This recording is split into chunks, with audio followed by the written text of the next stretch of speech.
Good evening, everyone, and welcome to another episode of The Months the Earth Stood Still, where I review physical copies that I own of quarantine themed movies to watch during a second lockdown. Um, Tonight's episode is a Sci Fi Channel original movie called simply Ka, as in the sound that crows and ravens make when they're flying around chirping. Uh, which, I mean, I guess makes sense. I mean, you can't call another movie The Birds or Birds of Prey or Add a Number because it's not really a sequel.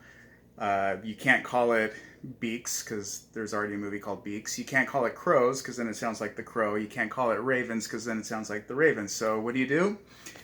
You name your movie the sound that the animal makes. Now, the cool thing about this particular film is that it stars Rod Taylor, who was the male lead in the original 1963 Hitchcock The Birds. Alfred Hitchcock, 1963. And here he's playing a different character, much like Tippi Hedren in The Birds 2 Land's End. Uh, he, Rod Taylor, plays the town's local doctor who's, on the case, And much like The Birds 2, this was also a made for TV film. But obviously, there's a 10-year gap. The production quality is so much better, much higher than The Birds 2. The tone is more serious, and even though it is a Sci Fi Channel original movie, it's very polished. It's actually not that bad. It's kind of decent. It's pretty strong on horror, or at least it has a strong horror atmosphere to it.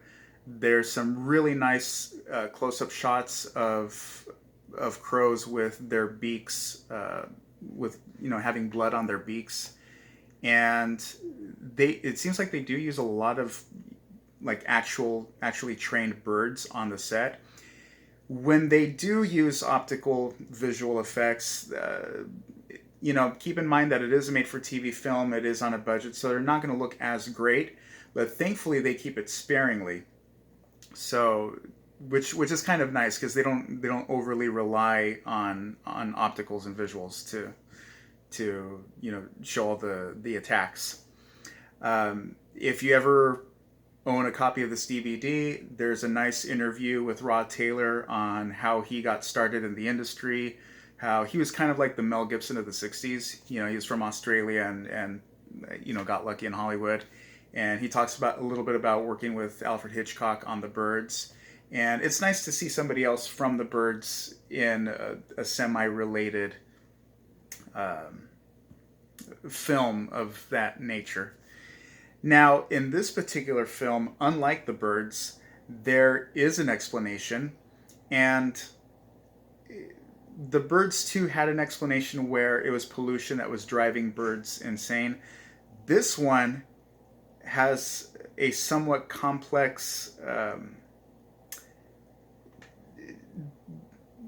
explanation where there's some Mennonite farmers whose cattle have a strain of mad cow disease, and rather than let the townspeople know that their cattle died of this disease, they kind of sweep it under the rug, which unfortunately the flock of crows are able to pick up this virus by feasting on the carcasses of the cattle.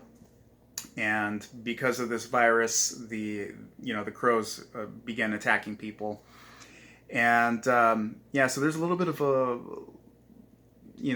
some secrecy with a group of Mennonite farmers trying to sweep this under the rug and kind of trying to wash their hands clean and absolve themselves of any sort of like responsibility. Part of this movie takes place, like I said, it's all over a small town. At one point in the movie, there's a group of school kids that are trapped on a school bus that are surrounded by these aggressive crows, And it's not the first time we've seen something like this. There was a 1970s TV movie called Terror Out of the Sky, where there was a group of school kids that were trapped on a school bus that was engulfed by a swarm of killer bees, which in turn, that film was a sequel to another TV movie called The Savage Bees. So I recommend you watch that because The Savage Bees has the awesome Michael Parks from some of Quentin Tarantino's later films. Towards the end of this film, our protagonists, our group of characters, much like the birds and much like some of the other movies that I've talked about, they barricade themselves inside of the town's coffee shop, which is pretty much a small farmhouse-looking establishment with a couple of gas pumps. And as you guessed it, explosions, visual homages to Alfred Hitchcock's The Birds, Rod Taylor in the movie, and yeah, it's actually a very competent film. There isn't a whole lot of humor, which is disappointing because one of the things that I like about these movies is you always have like that one character that's kind of there's always some sort of like comic relief or things that are supposed to be kind of funny or unintentionally funny, but they kind of kept this one close to the chest with eliminating any sort of humor. Sean Patrick Flannery, who you may know from Suicide Kings or The Young Indiana Jones or Powder, plays the town's sheriff. He's the lead actor. And yeah, definitely recommend that you check this out. It is available on DVD. Don't know if it's available on Blu-ray, but it is entertaining. Like I said, there's some nice shots of the birds with blood on their beaks.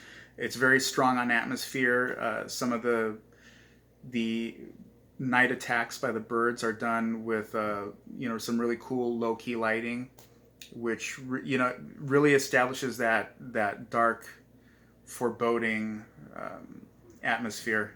And another thing that was refreshing too is that both the birds and the birds 2, their main locations were coastal towns, and it was a nice change of pace to see this take place more along the countryside of like farmlands and all that, which makes sense with the whole mad cow disease thing going on. So definitely recommend you check this out if you're a fan of Alfred Hitchcock's The Birds and its sequels and spin-offs. Until then, stay safe, stay healthy, and we'll see you next time. Tonight's episode is videotaped inside of a live studio apartment. Good night.